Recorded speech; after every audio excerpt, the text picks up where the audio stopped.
Nós vamos ler Lucas capítulo 15. Eu quero ler o verso 1, 2 e 3. Depois a gente vai lá onde está escrito o filho pródigo, a gente lê rapidinho.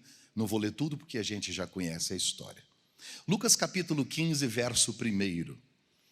Todos os publicanos e pecadores estavam reunidos para ouvi-lo. Gente, ouvir quem? Jesus. Quem é que estava reunido? Diga, pecadores.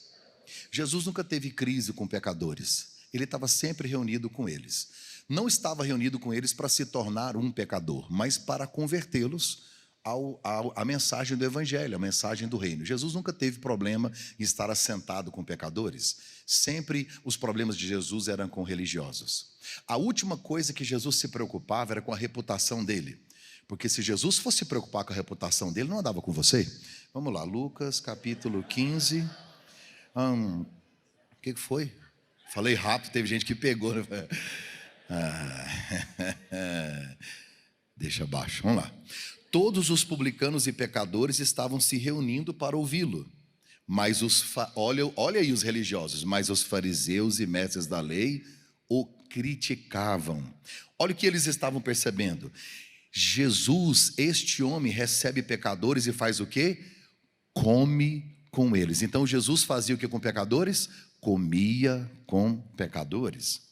Então Jesus lhes contou esta parábola. Então Jesus lhes contou esta parábola. Quantas parábolas Jesus vai contar? Jesus lhes contou esta parábola. Quantas parábolas ele vai contar? Uma, que o nosso problema, você sabe, não é teologia. É só português, tá? Pode ficar tranquilo. Então, e Jesus contou-lhes esta parábola. Só que ele vai contar 3 histórias. Quem conhece o capítulo sabe que ele vai falar da ovelha perdida, da moeda perdida e do filho perdido. São quantas histórias? 3. Quantas parábolas? Uma. É uma parábola só, composta de 3 histórias. Mas a gente vai focar na história que está no capítulo de número 11. Por favor, vamos ao 11. Capítulo, 15, verso 11. Olha o verso 11. Jesus continuou, está vendo que é a mesma parábola? E Jesus continuou. Um homem tinha 2 filhos, o mais novo disse ao pai: pai, eu quero a minha parte da herança. Assim, o pai repartiu por eles a fazenda. Quem é que recebeu a herança? O mais jovem e o mais velho. Os 2 receberam. Não muito tempo depois, o filho mais novo reuniu tudo o que tinha, foi para uma terra longínqua, uma região distante. Lá ele desperdiçou os seus bens vivendo dissolutamente, irresponsavelmente. Depois de haver gastado tudo, houve naquela terra uma grande fome, ele começou a padecer necessidades. Ele foi empregar-se com um dos cidadãos daquela região, que o mandou para o seu campo a apacentar ou cuidar de porcos. Ele desejava encher o seu estômago com as alfarrobas, as bolotas, as vagens que os porcos comiam, porém ninguém lhe dava nada. Caindo em si, ele disse: quantos jornaleiros, trabalhadores de meu pai têm abundância de pão e eu aqui estou morrendo de fome? Então eu vou me colocar ao caminho, voltarei para o meu pai e eu vou dizer para ele: pai, pequei contra o céu, perante ti não sou mais digno de ser chamado teu filho, trata-me como um dos teus funcionários ou empregados. A seguir, levantou-se e foi para o seu pai, e enquanto ainda estava longe, o seu pai o viu de longe, cheio de compaixão, correu para o seu filho, lançou-lhe ao pescoço, o abraçou e o beijou. O filho disse: pai, pequei contra o céu perante ti, não sou digno de ser chamado teu filho. Mas o pai disse aos servos: trazei depressa a melhor roupa, coloquem nele, tragam um anel, coloquem nele, e uma sandália, um calçado para os pés. Tragam também o bezerro cevado, o novilho gordo, não é um, é o artigo definido. Traga o bezerro gordo, o bezerro cevado, e matem-no. Vamos fazer uma festa e nos alegrar, porque o meu filho estava morto e reviveu, estava perdido, foi achado, e começaram a alegrar-se. Amém. Depois vem a história do mais velho, já já a gente fala sobre isso. Eu não quero de forma alguma fazer nesta noite aqui uma exegese desse texto. Até porque eu nem sei o que é exegese. Então, eu queria conversar com você outras lições mais práticas e mais diretas a respeito do assunto. Antes de entrar no assunto família, e eu não demoro, 9h10, 11h15 eu encerro. Então, mas eu quero compartilhar com você uma introdução rápida, porque quando nós lemos as parábolas, as histórias de Jesus, nós precisamos ter em mente algumas coisas. Onde Jesus estava, com quem ele estava e para quem ele contou. Onde Jesus estava? Ele estava comendo com pecadores, ok? Estava comendo com pecadores. Então Jesus contou esta parábola, dividida em 3 histórias, para os fariseus, que estavam muito chateados e muito revoltados com o fato de Jesus se assentar com pecadores, comer sem lavar as mãos, essas coisas que irritavam os fariseus. Os fariseus sempre se irritaram com Jesus. E também, você há de convir comigo que no quesito religiosidade, Jesus era muito chato nesse sentido. Ele não dava muito moral para algumas coisas. Imagina comigo que desde Abraão era ensinado que você não podia fazer nada no sábado. Foi sacramentado por Moisés nos 613 preceitos da lei sagrada, que no sábado você não faz nada. Eu fico imaginando a galera que reunia lá na sinagoga no sábado, e o mestre da sinagoga, o ensinador da sinagoga, botava o povo para repetir: repete comigo, o que a gente faz dia de sábado? Nada. Tem um livro chamado Midrash. A Midrash tem inúmeras regras sobre o sábado. Aí me aparece Jesus, acorda de manhã no sábado e pergunta: que dia é hoje, sábado? Eu vou curar todo mundo hoje. Olha, como é que não irrita as pessoas? Porque se não pode, ele faz, não pode, ele faz. Ele, não, eu sou o Senhor do sábado. Então, por exemplo, você não poderia, como um mestre, como um rabi, nem se aproximar de uma mulher de vida livre, uma prostituta. Uma mulher de vida livre um dia se aproximou de Jesus, quebrou um vaso aos pés dele, ela passou o cabelo nele, beijou o pé dele, e aí o dono da casa disse: se esse Jesus soubesse quem é essa mulher, do pensamento, Jesus disse: eu sei, filha. Isso irrita qualquer tipo de religioso. Por exemplo, não podia tocar em defunto. A primeira coisa que Jesus fez quando encontrou com a viúva de Naim foi meter a mão no caixão do menino. Não pode. Jesus acabou de arrumar uma confusão e cerimonialmente ele acabou de se tornar impuro. Por isso que ele falou para a mulher: não chore. Por quê? Porque eu cheguei, você estava com problema, agora nós dois estamos com problema e eu vou resolver os 2 problemas. Escute o que eu vou te falar. Jesus era conhecido como estraga-velório, sabia? É sério que quando ele chegava o velório acabava. O pessoal já postava no Orkut, que o Orkut é dessa época, né? Postava lá dizendo: Jesus está onde? Está na Galileia. Ele está na Galileia, então não morre não. Avisa o pessoal para morrer outro dia, porque não adianta morrer. E o pessoal das funerárias já tinha entrado com um processo. Está lá em Acrescentares, certo? Já tinha entrado com um processo contra Jesus, porque não vende caixão, não vende flor, não vende coroa, não vende nada. Porque onde ele chega, a morte vira vida, a maldição vira bênção, o fracasso vira sucesso. Quando ele chega, muda tudo. Os fariseus tinham tanta raiva de Jesus que um dia expulsaram ele da sinagoga e tentaram jogar ele de um precipício lá em Nazaré. Expulsaram ele do templo. Gente, se você for observar, é uma verdade. Jesus não cabia na sinagoga, Jesus não cabia no templo, Jesus não cabia nas regras, Jesus não cabia nas leis, Jesus, ele não cabia na religiosidade, não cabia no farisaísmo. Gente, ele não cabia em lugar nenhum. Resolveram matar ele. Mataram ele e descobriram que no sepulcro ele não cabia também. Olha isso. Então, Jesus sempre teve essas dificuldades com os religiosos. Então, Jesus estava comendo com pecadores e os fariseus chegaram e ficaram intrigados. Disseram: olha, esse Jesus come com pecadores. E é interessante que Jesus vai contar essa história. Uma das histórias que me impressiona, que eu acabei de ler aqui, que é do filho pródigo, que a gente chama de filho pródigo, o que me impressiona é o fato que ela não tem um final feliz. A gente sempre espera um final feliz de uma história. A gente sempre espera. Não sei se você percebeu que essa história ela não tem fim, ela acaba meio que suspense, meio que no ar assim, né? Como é que acaba essa história? Um pai na porta, com o filho mais velho do lado de fora chateado, porque ele não quis entrar, e o mais novo do lado de dentro comendo e celebrando na mesa. E aí a história acaba.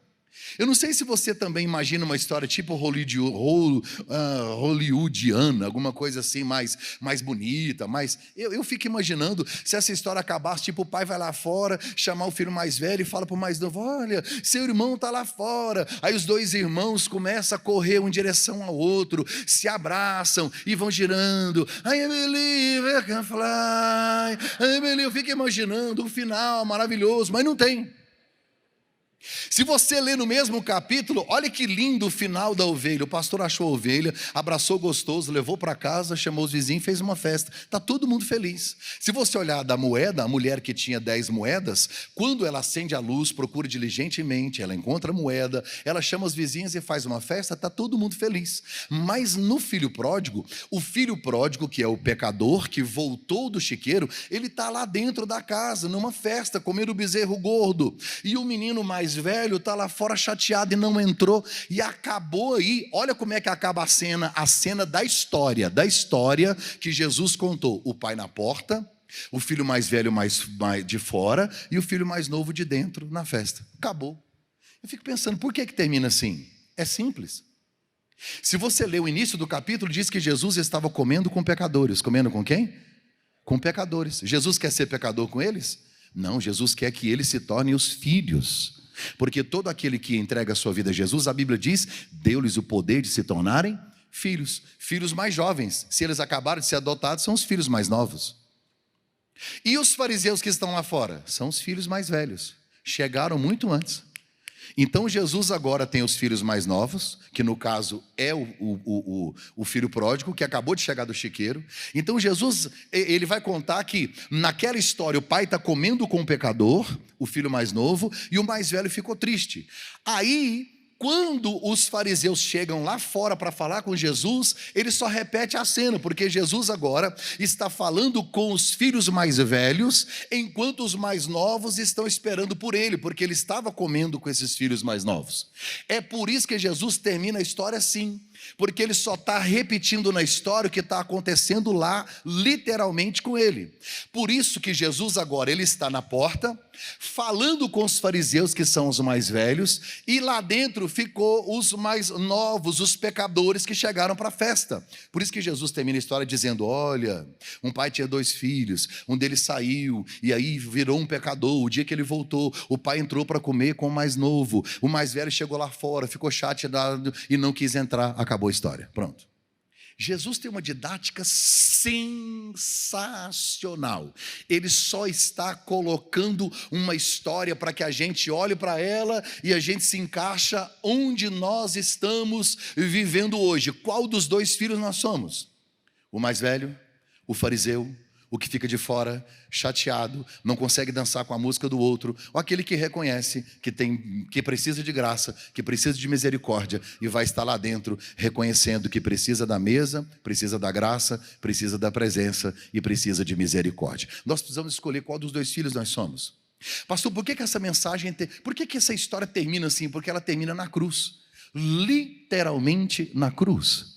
A história fala que um pai está entre 2 filhos, um que ficou de fora, um orgulhoso, que não quebra, não perdoa, não aceita, está chateado, com o outro que reconhece que é pecador e precisa de misericórdia.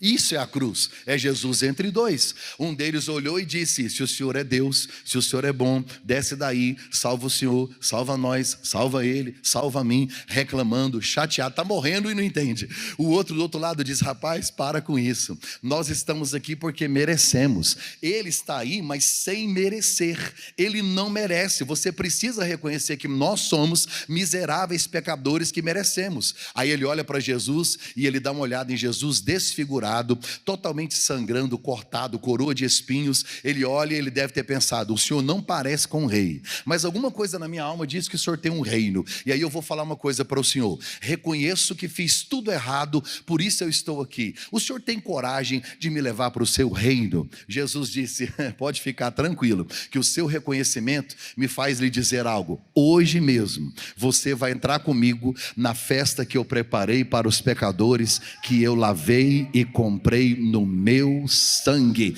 Sabe o que eu aprendo aqui?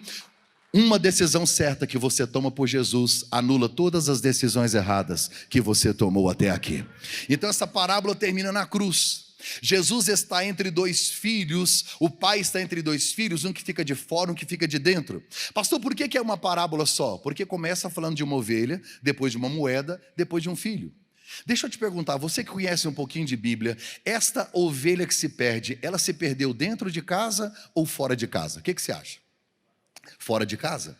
E ela sabe que está perdida, ela só não sabe voltar, mas ela sabe que está perdida. Ela não ouve a voz do pastor, ela não vê o pastor, ela não vê as amigas. Amigas, cadê as amigas? Cadê todo mundo? Não tem ninguém, ela está lá fora, ela está perdida. Só que depois Jesus fala na história dele que uma mulher perdeu uma moeda, e a moeda foi perdida aonde? Fora de casa ou dentro de casa? Dentro de casa. Por isso que ele termina falando de 2 filhos. Um filho está perdido fora de casa e o outro dentro de casa. E o que está perdido de casa é pior, porque ele é como a moeda, ele não sabe que está perdido. Ele não sabe, mas ele está mais perdido do que o que está fora, porque o que está fora ele reconhece, o que está dentro ele não reconhece. Ele sai do campo onde estava trabalhando, e aí ele se aproxima da casa e não fala com o pai, ele fala com um servo. E um servo tem que anunciar ao pai que o pai vai sair para falar com o mais velho, porque o mais velho tem intimidade com a fazenda e com os escravos. Ele tem intimidade com a obra do pai, mas não conhece o pai da obra. Ele vai falar para o pai: eu te sirvo, a palavra sirvo é escravo. Eu trabalho para o Senhor há muitos anos, sem cometer um erro. Quem é que consegue ficar sem cometer erros? Eu te sirvo, eu trabalho. Tem muita gente tentando conquistar o coração de Deus com o que faz, com o serviço que presta. E o pai estava muito mais preocupado em ter ele na mesa do que na fazenda. Mas ele insiste em querer expressar ao pai uma declaração de amor que é só serviço, não é relacional. Ele tem intimidade com a fazenda do pai e não conhece o pai da fazenda, ele está perdido. Quando ele chega, ele vai falar assim para o pai: esse teu filho. Ele não chama o irmão de irmão, até porque quem não é pai não sabe o valor de um filho. O menino que estava no chiqueiro, ele fala o tempo inteiro: vou voltar para o meu pai, eu quero meu pai, eu amo meu pai, o meu pai é bom, o meu pai é maravilhoso, o meu pai é bom para o funcionário, eu vou falar para o meu pai, pai, pai, pai, pai. Do chiqueiro, só lá dentro tem inúmeras vezes a palavra pai. Acha o mais velho chamando o pai de pai. Nenhuma vez. Ele não chama o pai de pai, ele não chama o irmão de irmão. Quem não sabe o poder e a força e o valor de uma família nunca vai ter sucesso em nenhuma área. Ele está perdido. Ele é um fracassado morando com o pai e não conhece o pai. Ele vai dizer para o pai: o Senhor nunca me deu nada. Gente, eu acabei de ler no texto que o pai repartiu por eles. O mais velho também recebeu herança e vai dizer para o pai: o Senhor nunca me deu nada. Interessante que ele fala assim: eu queria só um cabrito para celebrar com os meus amigos. Será que ele é do Nordeste? Vai gostar de uma buchada de bode assim lá longe. O pai disse: cara, tudo que eu tenho é... Você está entendendo que você é dono da fazenda e está preocupado com um cabrito? Esta é a pior geração com relação às coisas que Deus faz. Nós nos esquecemos das bênçãos porque elas não deixam cicatrizes. Mas as coisas ruins que acontecem, a gente fica aqui.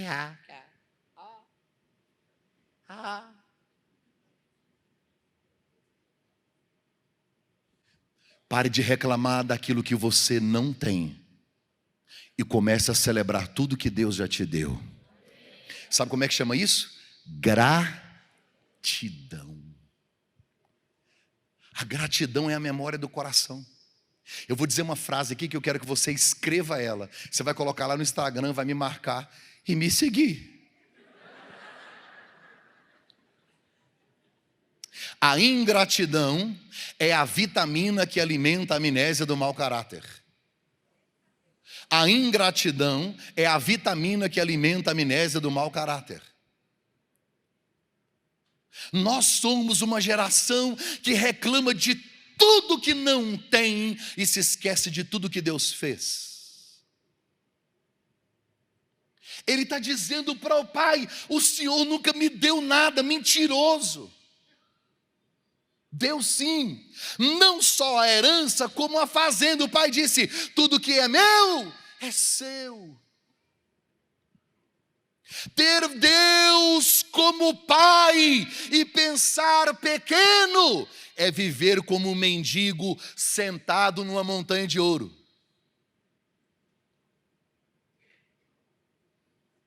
Para piorar a situação, ele chega em casa e diz assim: pai, o senhor nunca me deu nada, nem um cabrito. Eu te sirvo, nunca desobedeci. Olha o tanto que ele está perdido. Ele disse assim: esse teu filho, que acabou de chegar em casa, gastou dinheiro com prostitutas. Se os dois não se encontraram, de onde ele tirou essa informação? Ele está analisando o irmão conforme o caráter dele. A psicologia chama de projeção. Escreva isso. Pare de julgar as pessoas pelos pecados que você tem vontade de cometer. Sabe como é que é o nome disso? Farisaísmo. Apontar para o outro culpas ou para tentar omitir e esconder o meu pecado. Ele não consegue dançar com a música do outro. Ele não consegue admitir que o bezerro cevado pode ser morto, pode ser sacrificado para celebrar o outro que estava no chiqueiro e voltou, estava morto e reviveu. É muito difícil você entender e compreender a graça nesse aspecto, porque nós ainda somos muito religiosos muitas vezes.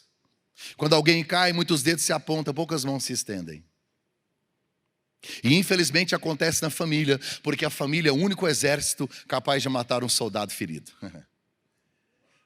Eu gosto muito desse texto, porque se você olhar é uma parábola só. Jesus vai falar dos filhos, um que está perdido fora e um dentro. E aí Jesus vai dizer que houve uma procura, houve uma busca, houve reencontro. Tem 3 coisas perdidas, tem 3 coisas achadas. Mas tanto para a ovelha, quanto para a moeda, quanto para o filho, teve uma festa. Diga comigo, festa.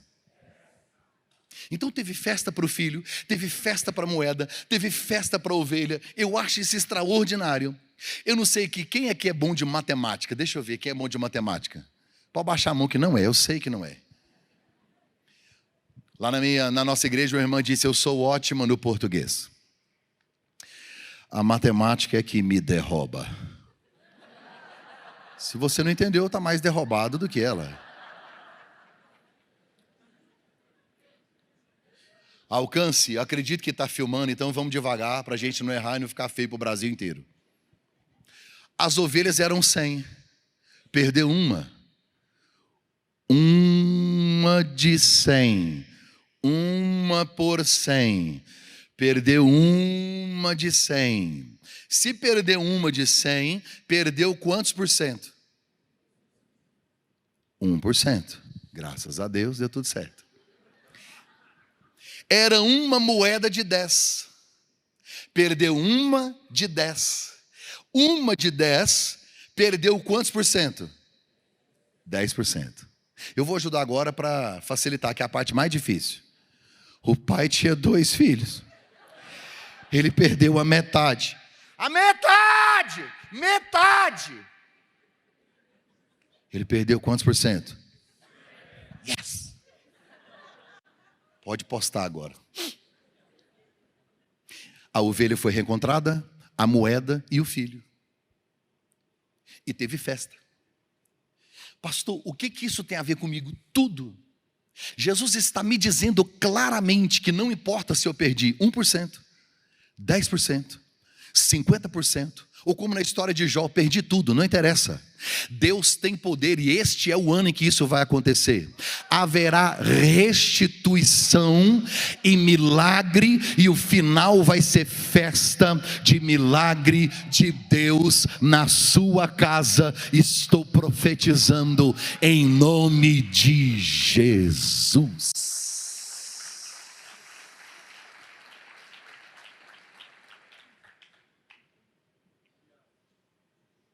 Vai ter festa. Se esse pai estivesse aqui, como é que ele poderia nos ajudar a enfrentar as crises em várias áreas da nossa vida? Porque todos nós, em algum momento na nossa casa ou na nossa família, Enfrentamos crises, adversidades, situações complexas, e não só na família, mas em todas as áreas. Se você é uma mãe sozinha, uma mãe solo, ou se você divorciou, se entrou no outro relacionamento, ou se você tem filhos e não está casado ou não está casado, ou se mora só você e seus irmãos, como Marta, Maria e Lázaro, eu não sei qual o perfil da sua família, mas para qualquer família, qualquer um de nós, vamos viver momentos complexos. Eu disse ontem na igreja onde eu estava, que a melhor definição que eu encontrei para família é união de vários pecadores. O que é uma família? Uma união de vários pecadores. Se só está o casal, é uma união de 2 pecadores. Se esse casal tem um filho, é uma união de 3 pecadores. Se essa família tem 2 filhos, então são 4 pessoas. O que é essa família? Uma união de 4 pecadores. E se tiver um cachorro, é mais um pecadorzinho, vai encher a paciência e perturbar e arrumar a confusão. Lá em casa não tem cachorro, mas lá em casa tem um rato, que se chama de hamster. Mas é um rato, branco, desse tamanho. E um dia ninguém lembrou de pôr água pro troço. E aí nós fomos discutir de quem é que estava na escala da água do bicho. É um troço que vive alguns meses desse tamanho. Desse tamanho. Mas a confusão foi desse tamanho. Porque o problema não é o rato, é nós. Olha, pastor, eu entrei aqui hoje na Alcance, eu queria declarar para o senhor que na minha casa não tem confusão. Nossa, que bom. Levanta a mão que eu vou orar para você ter. Cadê você? Tem que ter. Porque o propósito da família não é te fazer feliz. O propósito de um casamento não é te fazer feliz. Pais não existem para fazer filhos felizes. Nunca foi. Na maior parte das vezes eles vão ficar chateados com você. Porque pais existem para dar destino, dar limites, criar no temor e na admoestação do Senhor. O nome de um pai e de uma mãe para filho tinha que ser frustração. Sabe por que seus filhos estão vivos? Porque você falou não, porque se deixar eles enfiam o dedo na tomada, pulando na piscina. É por isso que você coloca tela na janela ou em qualquer lugar no apartamento, porque eles não têm noção do que faz. Hebreus diz que Deus é tão maravilhoso, Ele ama tanto, tanto, mas Ele ama tanto, tanto, que Ele pega a vara e passa nas pernas. Ele corrige. Apesar de não pode falar em vara, né? Nós passamos a vida inteira apanhando. Chegou a hora de bater, não pode.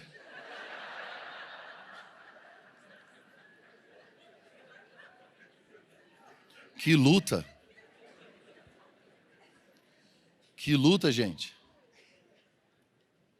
Mas esse pai viveu uma experiência que nós precisamos aprender com ele. Imagina comigo que o pastor Marciano fosse convidar esse pai, falou: olha, vai ter a conferência da família, você podia falar para a gente pelo menos 4 segredos, 4 verdades, ensina a gente, nos dá alguns conselhos, como é que a gente faz para vencer algumas crises? E isso serve para qualquer área da vida, mas principalmente para quem vive em família. O primeiro conselho que esse pai te daria é: não se perca com as perdas. Não se perca com as perdas. Não se perca com as perdas. Esse pai tem razão para se perder. Esse pai poderia ter olhado para um filho que foi embora de maneira ingrata e irresponsável e dizer: já que foi embora, eu não quero mais saber de família, eu não quero mais saber de problema, eu não quero mais confusão. Faz o seguinte, eu vou tirar da minha vida, acabou, perdi meu filho, era o bem mais precioso. Não, não quero. Porque perder um filho não é algo tão simples. Existem muitas perdas na nossa vida, mas perder uma pessoa é algo inexplicável, principalmente um filho, porque filho não tem preço. Filho tem preço? Quanto é que está valendo um menino de 10 quilos, mais ou menos aqui na região? Uns 10 quilos, 12 quilos. Tem preço, sim ou não? Só deixa eu fazer uma pergunta para quem é pai. Dá trabalho? Hã? Porque ele é pequenininho, você olha para ele, gente, aquela bolinha de carne cheirosa. Aí você fala: que vontade de comer. Aí ele cresce e fala: por que eu não comi, gente? Podia ter, nossa, Deus do céu. Podia. Mas o amor que nasce no coração de um pai e de uma mãe é tão grande que é inexplicável. A decisão de ter um filho é a decisão de ver o seu coração no corpo de outra pessoa andando por aí. A decisão de ter um filho é a decisão de ver o seu coração no corpo de outra pessoa andando por aí. Porque onde estão os nossos filhos, lá está o nosso coração. E o menino vai embora. Pensa como é que ficou o coração desse pai. Esse pai está com o coração sangrando porque foi esfaqueado com palavras afiadas. O coração dele está sangrando porque foi esfaqueado com atitudes afiadas. O menino foi embora de maneira ingrata. Esse pai tem razões para se perder. Todos nós temos. Talvez você perdeu algo ou perdeu alguém, e você também tem razões para se perder. E talvez esse seja o maior desafio dessa geração. Não é só enfrentar a perda, mas é não se perder com ela. Agora olha para cá. Quando o menino volta, a Bíblia diz assim: e o pai viu o filho de longe. Se o pai viu de longe, é porque esse pai estava deitado numa cama, em estado depressivo, chorando, com o travesseiro em cima da cabeça. Sim ou não? Olha a posição. Se o pai viu de longe, qual era a posição do pai? Em pé. Ele disse, e o texto vai me dizer, que o filho mais velho estava no campo fazendo o quê? Trabalhando. O bezerro que mandou buscar estava gordo ou magro? Gordo. Mandou buscar sandália, anel, e está sempre no plural. Os servos, escute, a fazenda está funcionando. A pergunta que fica é: quem te autorizou a fechar a fazenda? Não, pastor, sabe o que é? Eu passei por um processo de divórcio muito doloroso. Ou seja, nunca mais serei feliz nessa área. Quem te falou? Olha, pastor, não consigo trocar o luto pela luta. Perdi alguém, perdi algo, quebrei financeiramente, eu não consigo me reerguer, não consigo me levantar. Quem te autorizou a engavetar os projetos? Se esse pai se perde, não tem festa. Se ele se perde, não tem abraço. Se ele se perde, não tem milagre. Se ele se perde, não tem beijo. Se ele se perde, eu não estaria aqui contando a história dele. Eu sei que doeu. Principalmente nós que vivemos em família. Parece que quanto mais amamos, mais sofremos. Porque amor é cruz, amor é sacrifício, amor é morte. O amor é forte como a morte. Isso é Bíblia. O amor é sofredor. Então temos nossas dores, nossos traumas, nossas perdas. E é por isso que Deus me trouxe aqui hoje nessa conferência. Eu não sei o que você enfrentou na sua família, mas Deus me trouxe para lhe dizer: não coloque um ponto final onde o autor da vida está escrevendo. Não coloque um ponto final, porque o autor da vida ainda está escrevendo. Troque o luto pela luta. Não se perca com as perdas. Assim diz o Senhor.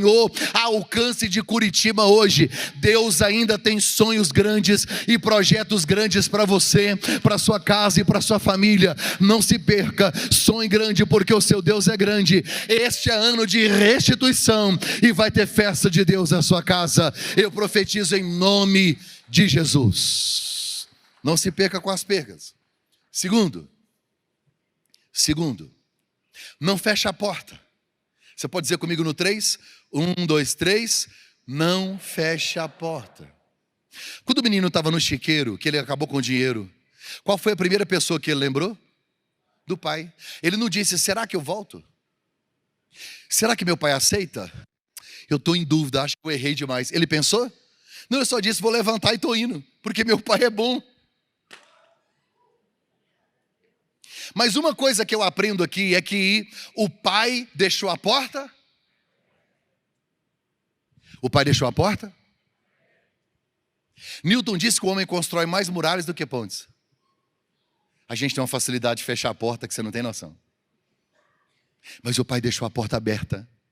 E eu te provo, o menino disse, lá no chiqueiro, com tudo, gastou tudo, ele disse: meu pai é bom até para os funcionários. Ele não pensou duas vezes. Porque o pai aprendeu uma grande verdade: não posso fechar a porta, porque o milagre de Deus passa por essa porta. Agora o menino tentou fechar a porta. Pastor, me prova que esse menino tentou fechar a porta. Provo. Primeiro, que ele saiu de casa. Agora, não é errado sair de casa, tá? Não é errado sair de casa. Tem que sair de casa. Tem que sair para casar, sair para estudar, sair para trabalhar. Não é errado sair de casa. Inclusive, tem pais aqui que estão orando. Senhor, leve em nome de Jesus. Já deu 30 anos, Senhor da glória. Porque tem jovem que ele só não morre de preguiça porque ele tem preguiça de morrer. Se você colocar ele para olhar 2 tartarugas, uma foge. Assim diz o Senhor: sai, deixa eles em paz. Porque tem casal que na fase, quando o filho está adolescente, talvez uma das fases mais difíceis, quando está muito pequeno, ele chora só na hora errada. Não sei se você já percebeu isso. Quando o casal está sozinho, tem criança que eu não vou falar abertamente assim, mas às vezes está só o casal. Custou fazer o menino dormir. Do nada ele acorda, na melhor hora, não sei porquê. E quem tem filho adolescente?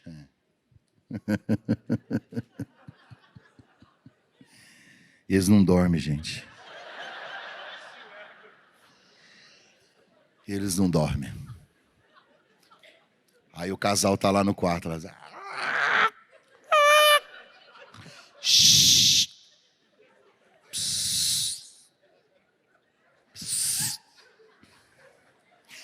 e se tiver só um banheiro, a gente sai igual bandido na casa assim.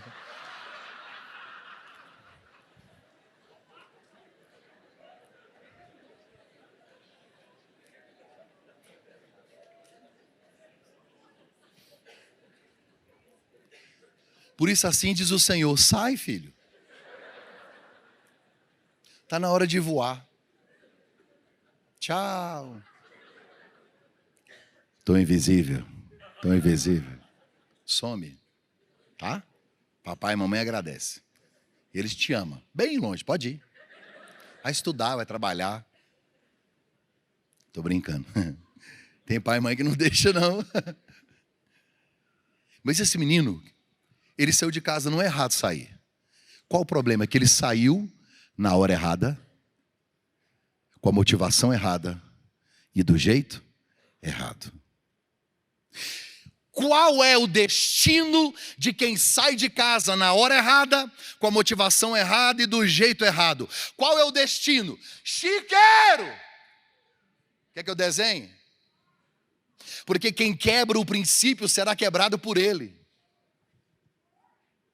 Quem honra pai e mãe, vive bem e vive muito. E quem não honra, morre. Pastor, por que ele não morreu? Porque quando ele estava no último estágio que o ser humano pode chegar, no chiqueiro, e Jesus disse que tinha comida para porco e não tinha para ele. Ele está com inveja de porco. Jesus coloca ele abaixo dos porcos.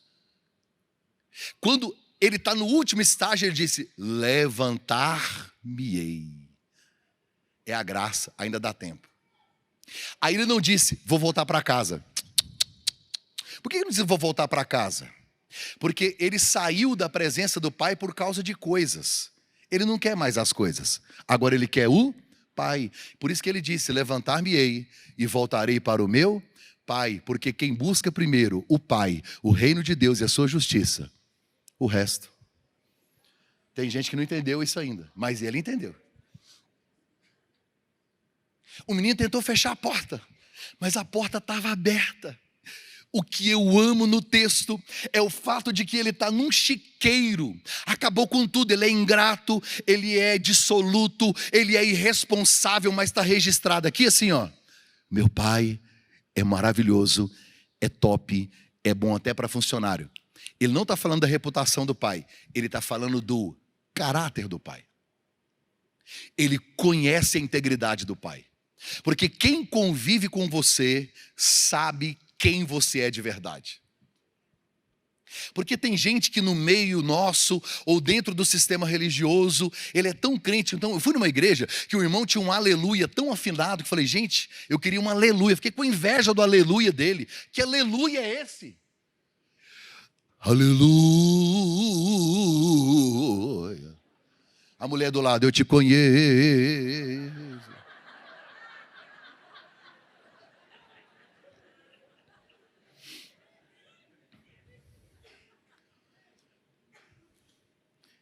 Esse dia eu estava pensando no meu velório, sabe?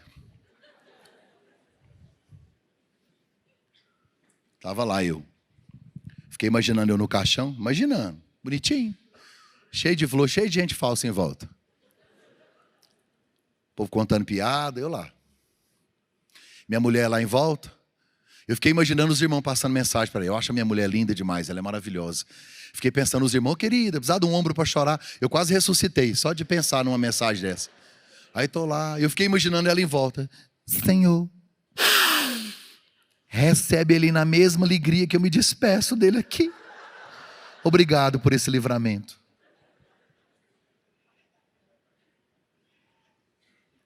Porque o que eu uso nesse altar chama reputação.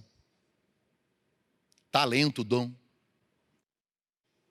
Não tem como eu cuidar da minha reputação em casa, meu talento e meu dom em casa. Para que servem? Não tem um altar na minha casa. Porque aqui, lá fora de casa, você pode ser um juiz, desembargador, prefeito, vereador, pastor, você pode ser bispo, você pode ser Jesus Júnior. E em casa, o Zé. Sua mulher te enfrenta, os filhos obedecem, o cachorro te morde, o pau quebra, não tem conversa, mano. É um embaraço, mulher tem TPM, ela briga com você, aquela confusão, e tem estresse, irmão, lá não tem não, porque eu sou teólogo, e daí a mulher quer matar o ser, irmão, não tem teologia. Não, porque a exegese, ela fala...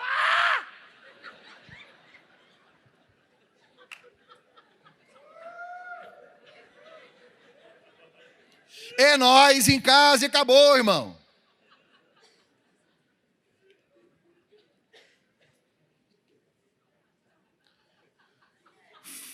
A pastora está rindo porque é muito real.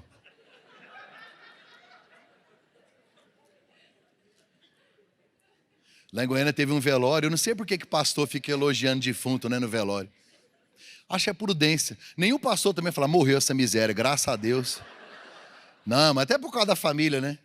O pastor fala, tá aqui, ó, um homem de Deus, santo, reto, temente a Deus, um cara crente, bom caráter, bom pai, bom filho, extraordinário marido, um servo, foi falando. A viúva parou de chorar. Ela chamou o filho dela e falou, vai lá no caixão, vê se é seu pai que está lá.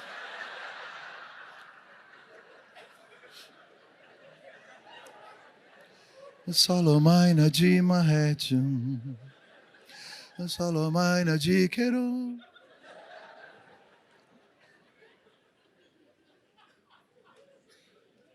Porque pregar não é difícil não, o difícil é viver com essa mulher lá em casa, gente. Tem dia que a mulher acorda chorando, você fala, o que foi? Eu quero morrer.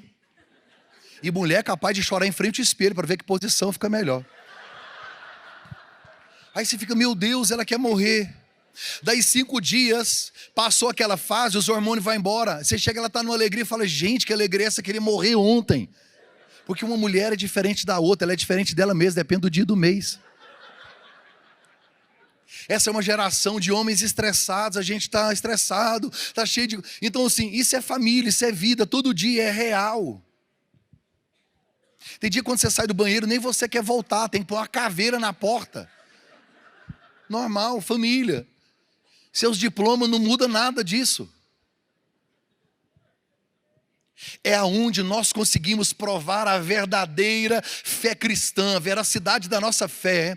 Não está na língua estranha que eu falo na igreja, mas como eu uso a minha língua em casa. Eu disse ontem, a distância entre o que eu prego e o que eu vivo revela meu caráter. Eu posso ser um poeta no altar e um coveiro em casa. Gente, não é difícil pregar. Por exemplo, não, pastor, eu tenho vontade de ser um Luciano Subirá. Então você vai ter que ler muito. Muito. Não, mas eu quero ser um mestre. Decora umas palavras difíceis. Olha, porque o ácido desoxirribonucleico, na perspectiva bíblica, não sai do lugar não. Aqui, ó, microfonezinho aqui. Porque até a roupa que você botou, aqui, olha aqui as perspectivas. Um posicionamento interessante que nós entendemos. Até a oração. Amantíssimo, eterno, soberano, ó inexcusável, inoxidável, grande, poderoso, potentoso Deus. Não, pastor, acho que não é o meu perfil, não. Eu tenho vontade de pregar igual o Cláudio Duarte. Decora 3 piadas. Mas tem que ser boa. E aí você vai pronto. Não, pastor, meu negócio é ser pentecostal. Aqui, a mão aqui, ó, vou te dar uma dica. Decora uma mensagem boa. A mão aqui, ó, mão aqui, ó, mão aqui, ó. E aí você tem que se transformar. Já viu? Você está conversando com o irmão, que esse pregador pentecostal top. Tem uns caras top aí. E aí, irmão, beleza? Como é que você tá? Tudo bem? Ele pega o microfone, parece que ele se transforma. Ben 10. Meu Deus. Vai.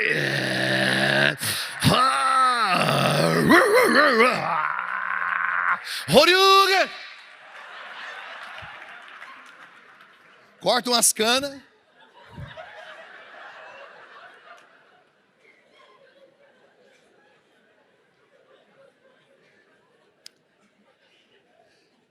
Você pode ser quem você quiser aqui. Em casa não funciona. Não cola. Eu posso vir aqui arrebentar, vou embora e fica todo mundo assim, meu Deus, que homem de Deus. Minha mulher vai dizer, homem chato. Um dia eu pedi perdão para ela, falei, me perdoa. Ela falou, por quê? Porque eu estou chato. Ela disse, você não está chato. Ah, não, Alcance. Ah, não, Alcance.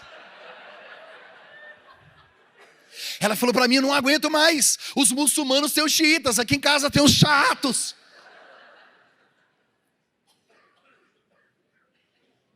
Gente, a gente só muda de endereço. O menino está no chiqueiro e na mente dele está assim, ó. Meu pai é bom. Muito cuidado para você não fechar portas. Fechamos portas com o cônjuge, com os filhos. Fechamos portas com a família. O milagre de Deus passa por essa porta. Cuidado para não trancar as portas. Alguém que convive com você pode até ter ido embora, pode não querer talvez nem voltar, mas no coração tem que estar assim. É uma pessoa especial. Terceiro, e eu estou caminhando para o final. Diga comigo. Filmou aí? Povo falso. Não se perca com as perdas, não feche a porta. Terceiro, me encare aqui. Envolva sua família com a graça. Envolva sua família com a graça. O coração da graça pulsa em Lucas capítulo 15. Esta é a parábola da graça. O pulmão da graça está respirando aqui, ó. O que eu vejo aqui? Favor não merecido. É graça sobre graça. Aliás, está tendo uma parada aí muito interessante no Brasil, o negócio da hipergraça. Ainda bem que Deus levantou. O pastor Luciano até esteve na nossa igreja ministrando a conferência da graça. E eu aprendi com ele que graça não é uma carta de liberação para o pecado. Pelo contrário, é ela que me empodera a fugir dele. Graça. Um pai que está em pé de longe esperando um ingrato. Isso é o quê? Graça. Encontra com o menino, não pergunta, cadê meu dinheiro, cadê a herança, onde é que você foi, o que você fez? Não perguntou nada, só fez festa. Isso é o quê? Graça. Um pai que corre e beija um garoto que nem conseguiu entregar o discurso, porque o pai não quer ouvir, porque antes que saia uma palavra da sua boca, ele já sabe, a graça já alcançou. Agora olha para mim, diz que ele correu, fala comigo, correu. O pai fez o quê? O pai fez o quê? Por que Jesus não disse, o pai esperou, o pai andou, o pai caminhou? Por que o pai correu? Porque nessa época, um homem dessa idade, principalmente com autoridade como esse pai, da idade que tinha e de posses, não corria. Pastor, por que não corria? Porque ele usa vestido. Quando você for ler a Bíblia, faz um esforçozinho para você lembrar que isso aqui é de 2000 anos atrás. Eles não usam calça, nem tênis. Os caras usam chinela. E como é que é a roupa deles? Imagina um monte de Aladim, é isso. As irmãs que usam vestido longo aí, ó. Para correr de vestido longo, o que você tem que fazer? Você tem que mostrar as pernas. E no contexto bíblico, isso é horrível. É tão terrível que o sumo sacerdote ou o sacerdote, para subir na escada do altar, está escrito em Levíticos, ele tinha que dar a volta e a escada do altar tinha que ser atrás. E está escrito assim, para que não se mostre a sua vergonha. O que era vergonha? A batata da perna, não pode. Não pode, não podia. É Bíblia. Então quando Jesus diz o pai correu, o que ele está dizendo? O pai passou uma vergonha. Levantou para correr. Pastor, por que ele passou essa vergonha? É simples. Ele é o pai. Ele é a autoridade. Ele é maior. Então ele olha para o menino, ele sabe que o garoto está chegando com as roupas rasgadas, sujo e descalço, fedendo porco. Ele sabe que aquele pai, o pai sabe que aquele menino está com muita vergonha. Sabe o que o pai pensa? Já sei como é que eu faço. Porque se eu me envergonhar, eu tiro os olhos de todo mundo dele, e todo mundo vai ficar assustado e olhar para a minha vergonha. Eu vou descer ao nível dele e vou me envergonhar por ele. Você conhece alguém que a Bíblia diz que se fez vergonha por nós? Filipenses capítulo 2 e verso 6. Sendo Jesus Deus, não teve por usurpação ser igual a Deus, mas esvaziou-se de si mesmo, tomando a forma de servo e fazendo-se semelhante aos homens, e achado na forma de homem, aliás, humilhou-se até a morte e morte de cruz. Pelo que Deus exaltou soberanamente, Ele deu o nome que está acima de todos os nomes, para que ao nome de Jesus se dobre todo o joelho, dos que estão nos céus, na terra e debaixo da terra, e toda língua confesse que Jesus é o Senhor, para a glória de Deus Pai. Quando Jesus viu todos nós no lamaçal do pecado, Ele não jogou corda, Ele desceu lá. Ele se fez vergonha. Esse pai mostra a sua vergonha para tirar o foco do garoto, e todo mundo está focado nele. Quando o pai sai para correr, eu vou te contar algo que não tem na Bíblia, só na minha. Não tem na Bíblia, só na minha. Acrescentares, aqui perto de Heresiastes, capítulo 1529, verso 13. Quando o pai foi correr, não tem na Bíblia. Quando o pai foi correr, que ele mostrou vergonha, um servo veio e disse: Senhor, se eu fosse o senhor, eu não passava essa vergonha por esse moço. Ingrato, foi embora, jogou tudo fora. E tem uma coisa, o senhor é um homem sério, judeu. Eu vou dar uma notícia para um judeu que vai bambear as suas pernas. Eu acredito que esse menino foi para uma terra muito longe. Prepare-se, porque essa notícia vai sacudir o senhor. Nenhum judeu gostaria de ouvir isso. Ele está fedendo porco. Para nós, como brasileiro, para um judeu, está o quê? Fedendo. E não é ovelha e nem gado. Aqui ele era dono do gado. Ele voltou fedendo porco. Correu! Lançou-lhe ao pescoço. E está fedendo, mas é meu.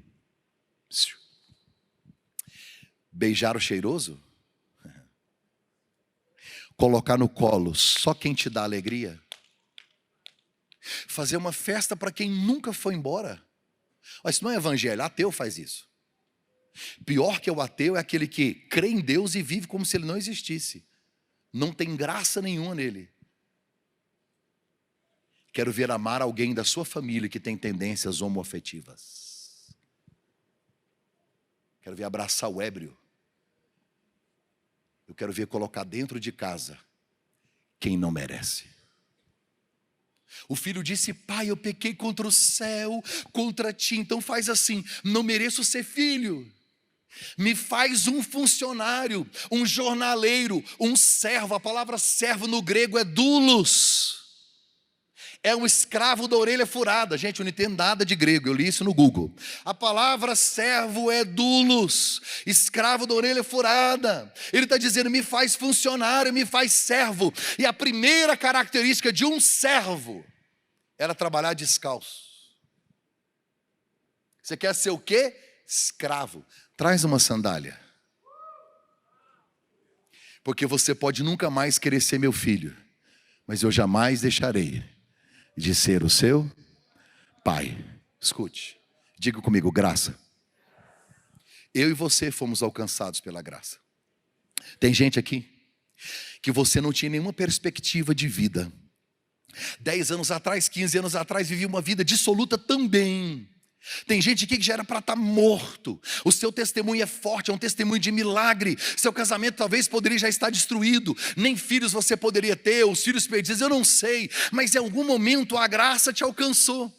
Nos fez assentar em regiões celestiais, escreveu o nosso nome no livro da vida, nos trouxe tantas coisas incríveis e maravilhosas. É esta graça que nos alcançou. Se ela está em nós, eu preciso transbordar, eu preciso fluir, eu preciso entregar para alguém aquilo que eu já recebi. Levante sua mão direita. Eu posso ser profeta nessa noite? Eu quero profetizar que em 2023 vai ter tanta graça de Deus em você, o amor de Deus em você vai ser tão pujante, tão forte, que a sua família vai ser alcançada, toda ela, por causa da graça de Deus que está em você. O amor de Deus em você vai ser tão extraordinário e tão incrível, que toda a sua casa será alcançada e transformada por aquilo que você recebeu de Deus. Estou profetizando que antes do final desse ano, como profeta para as famílias dessa geração, estou declarando que você vai dizer como Josué: eu e minha casa serviremos ao Senhor. Aleluia!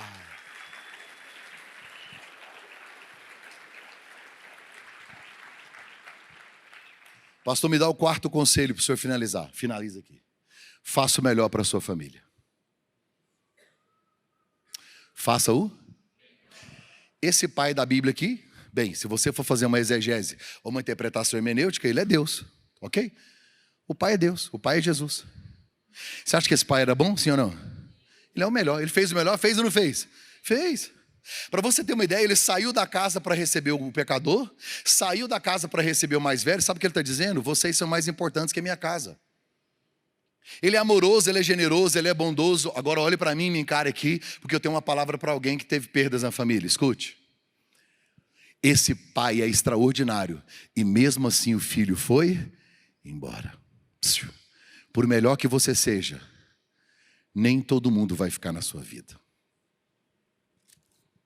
Por melhor pai que você seja, nem todos os seus filhos, nem todos, talvez, vão seguir exatamente aquilo que você ensinou. Eu tenho uma palavra aqui para duas pessoas. Que alguém foi embora, porque tem gente que volta. Tem gente que não volta mais. E agora eu estou falando sobre relacionamento. Pessoas que você noivou, namorou, casou, você tentou, você se esforçou, não deu certo, elas se foram. Tem gente que volta e tem gente que não planeja o seu futuro com quem te considera passado. E pare de se culpar por decisões de outras pessoas.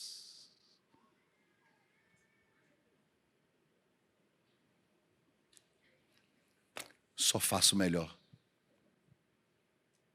Nós temos a tendência de fazer o melhor para as pessoas fora de casa. Como é que você fala com gente lá no seu trabalho, na rua, gente que você nem conhece? Bom dia!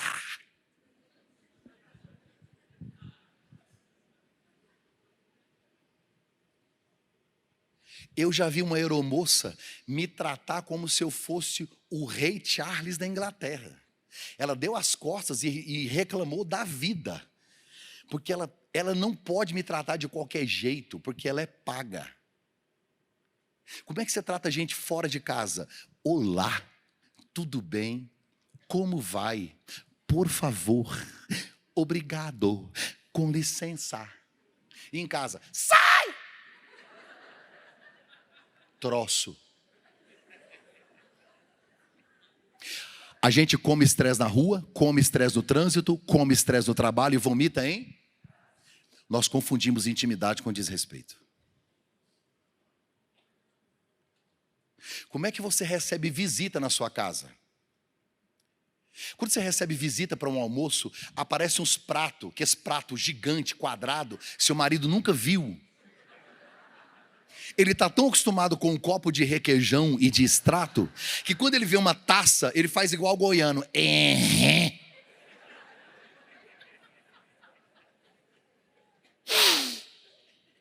Eu disse isso ontem lá na igreja lá. Quando você recebe uma visita, o cachorro é amarrado, os meninos é treinado. O pai vai no quintal chamar o menino para almoçar. Lindo, querido, príncipe maravilhoso, gostoso do papai. Vamos almoçar, por favor. O menino, pai. Tem mulher que trata melhor o cachorro do que o marido. Cadê a mamãe? Cadê a mamãe? Cadê a mamãe? Você é gosto de mamãe? Mãe de pet. Você é mamãe da mamãe? E o marido? Seu cachorro! Tem homem que ele tem mais zelo com o carro do que com a esposa. Por isso tem muita mulher que parou de passar perfume, está passando gasolina.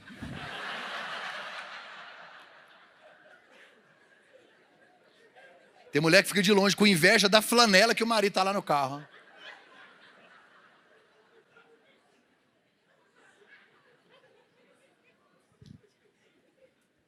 Alguém pode tocar o teclado aqui para mim? Cadê aquele irmão que estava fazendo o louvor maravilhoso aqui? Vem cá, filho, obrigado.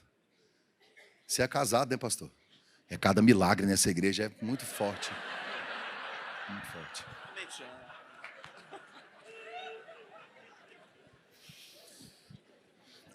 Senhor. Só o evangelho faz isso. Olha a cara da esposa dele olhando. Você sabe que isso é psicologia reversa, né? Ela vai falar, não, amor, você é lindo. Vai ganhar uns beijos hoje, escuta o que eu estou te falando. Você... Vou finalizar agora aqui, escute. São muitos conselhos, né? Mas essa questão de fazer o melhor, eu não sei, mas parece que a gente tem mais dificuldade de dedicar o nosso melhor, porque a gente pega tanta intimidade, né? A gente pega... E a gente acaba confundindo com o desrespeito, fala coisas que... né? Mas a questão de fazer o melhor é interessante. Esse pai, você percebe que o que impera no coração dele é o perdão. Diga comigo, perdão. Perdão. Ele calça uma sandália. Porque descalço é escravo, com sandália é filho livre. Olha para cá. A gente às vezes até costuma fazer uma festa, celebrar, dizer que perdoou, mas não consegue calçar a sandália. O outro fica em casa, mas escravo do que fez. A gente fica remoendo, relembrando e falando. Está na hora de calçar a sandália. Está na hora de parar de falar. Porque perdoar é rasgar a promissória para eliminar as cobranças. No texto que eu li, tem a perda de uma ovelha, a perda de uma moeda, a perda de um filho. Você pode dizer comigo, perda? Quem é bom de português sabe, se você pega a palavra perda e coloca ela no diminutivo, vira perdinha. Mas se você aumentar a palavra perda, colocar perda no aumentativo, vira perdão. Porque perdão é uma perda grande. Só que a gente não quer perder, a gente só quer ganhar. E perdão é perda. Pastor, não merece, por isso eu perdoo. Pastor, me feriu. Havia duas maneiras de os romanos punir os criminosos. A mais cruel, a cruz. Segundo, pegava dois criminosos, matava um e amarrava esse morto no vivo. E o vivo ia carregando o corpo morto até que os dois entravam em estado de putrefação e o morto matava o vivo.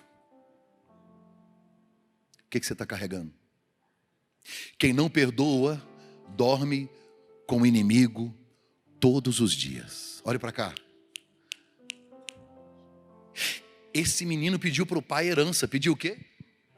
A gente recebe herança de quem está vivo ou quem está morto? Hã? De quem está morto. O que ele está dizendo para o pai quando ele pede herança? Para mim o senhor morreu. Para mim o senhor morreu. Ele matou o pai no coração. Só que quando ele volta, o pai diz: gente, vamos fazer uma festa, porque esse meu filho estava morto. Porque quando você mata alguém no seu coração, quem morre é você.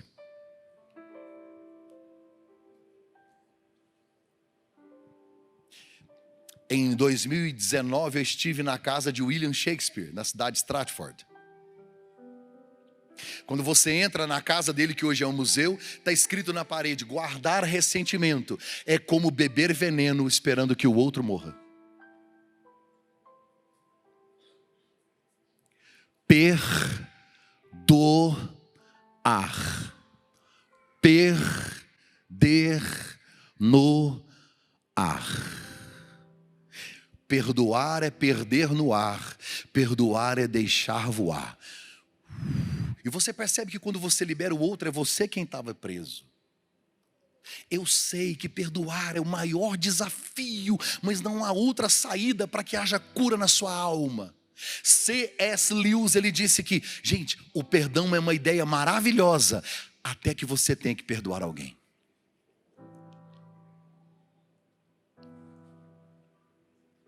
Famílias feridas, pais e filhos. Por isso o texto sagrado vai me dizer que no final de tudo ele vai converter o coração dos pais aos filhos, dos filhos aos pais. Sem perdão não há cura, não há restauração. Sem perdão não tem como. Por isso esse pai, se ele fosse dar um conselho, ele diria hoje para você: faz o melhor que você puder, independente. Às vezes Deus coloca pessoas difíceis de serem amadas ao seu lado, para te ensinar a amar. Pastor Josué Gonçalves é o meu pastor. E ele esteve na cidade de São José do Rio Preto, interior de São Paulo. E um pai o procurou, contou essa história que eu vou te contar agora, é verídica. Trocamos os nomes só para não expor a família. Seu Jacó, casado com Dona Joana, tinha 2 filhos. O Ricardo tem 9. O Ricardo tem 11 e o Júlio tem 9. 2 filhos, o Ricardo de 11 e o Júlio de 9. Um dia, os 2 irmãos estão brincando no final da tarde. O menorzinho, o pequeno Júlio, de 9 anos, põe a mão na cintura, ele põe o pé na bola, olha para Ricardo e diz: mano, sabia que eu te amo? Jamais quero me separar de você. O irmão, com vergonha, pré-adolescente, ele diz: psss. Pensa se a galera da rua escuta nós dois, que eu te amo. Não vacina não, cabeção, não rola não. Não é coisa de homem ficar falando, não. Os 2 continuaram brincando. Quando foi 19 horas, seu Jacó chegou, o pai. Estreias aqui, ó. Faltava uma gota d'água no copo para transbordar. Quando ele chegou, o pequeno Júlio veio correndo, pulou no pescoço do pai e disse: pai, sabia que eu te amo? Eu jamais quero me separar do senhor. Seu Jacó desce o Júlio e diz: quantas vezes eu já tenho que te falar? Homem não fala essas bobagens. Isso não é coisa de homem falar. 2 coisas um homem de verdade não faz: não fica chorando à toa e não fica falando essas palhaçadas. Eu estou estressado, E começou a alterar a voz, começou a gritar com o menino e fez com que ele fosse embora, correndo. Ele não entendeu.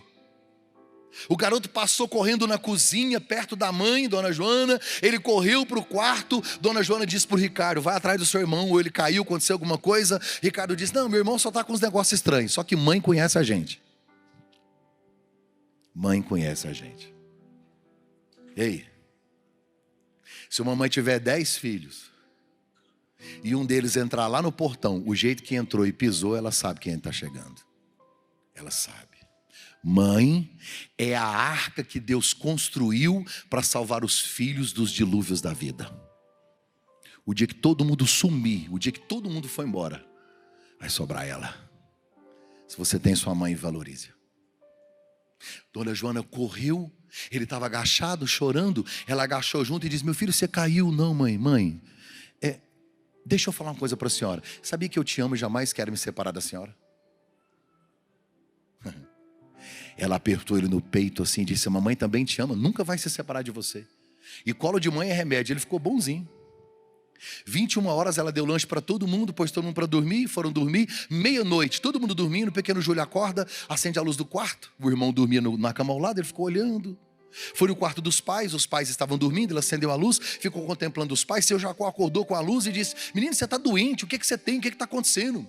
É umas bobeiras, o que está acontecendo com você? Dona Joana, calma amor, é coisa de criança, ele está diferente esses dias, mas é coisa de não pode. E aí ela apagou a luz, saiu correndo. O seu Jacó e a Dona Joana ficaram conversando e todo mundo no outro dia acordou atrasado.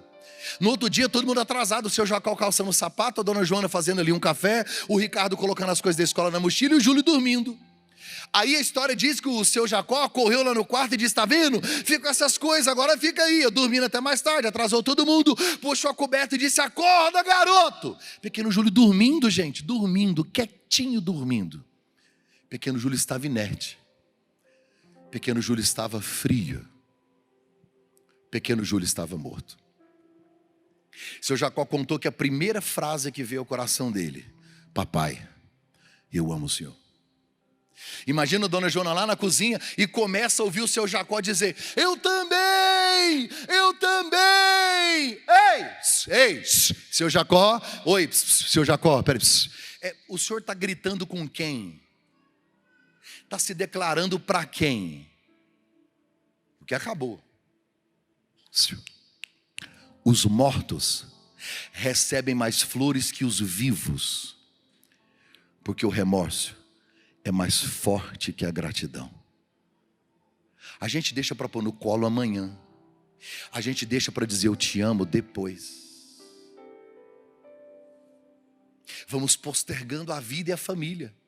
Seu Jacó está lá ajoelhado, Dona Joana vem, o Ricardo vem. Quando todo mundo chega, tem um bilhetinho na mão do Júlio. Estava assim: Deus falou comigo num sonho.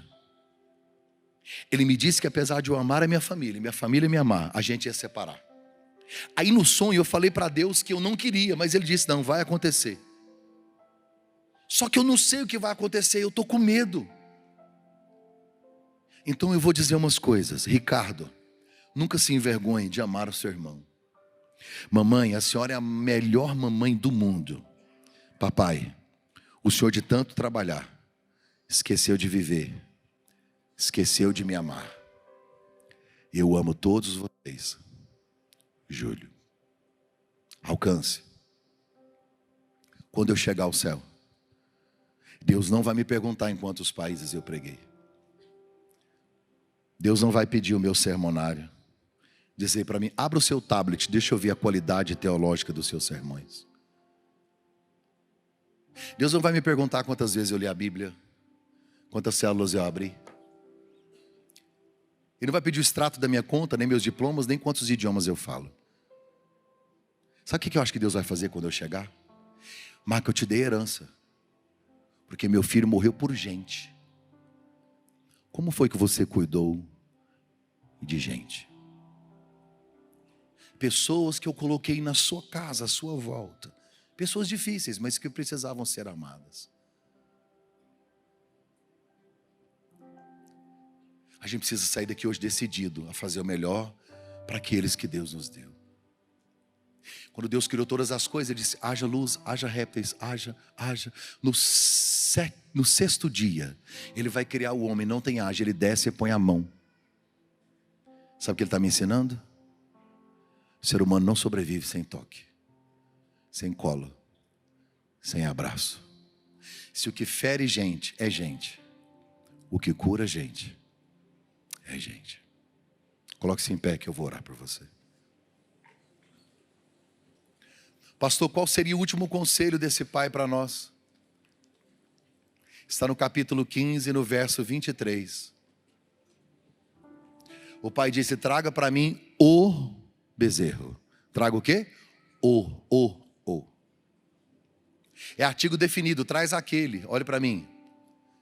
Se o bezerro está gordo, um dia ele esteve magro, sim ou não? Na data em que o pai colocou o bezerro para engordar, ele sabia a data da festa. ele já sabia, mais ou menos, quando o garoto iria voltar. Traz aquele que nós estávamos preparando. Chegou o dia. Porque você talvez não saiba, mas Deus me trouxe para lhe dizer: ele já tem a data da sua festa. Ele já tem a data do seu milagre. Ele já tem a data da restituição. Ele já tem a data do churrasco. Gente, Deus me trouxe aqui hoje para lhe dizer: já pode comprar a sandália, pode comprar o anel, pode comprar o vestido e já começa a engordar o bezerro, porque a festa já tem data, seu milagre já tem data, aquilo que Deus vai fazer na sua casa já tem data marcada. Deus já decidiu na agenda dele o dia da sua restauração.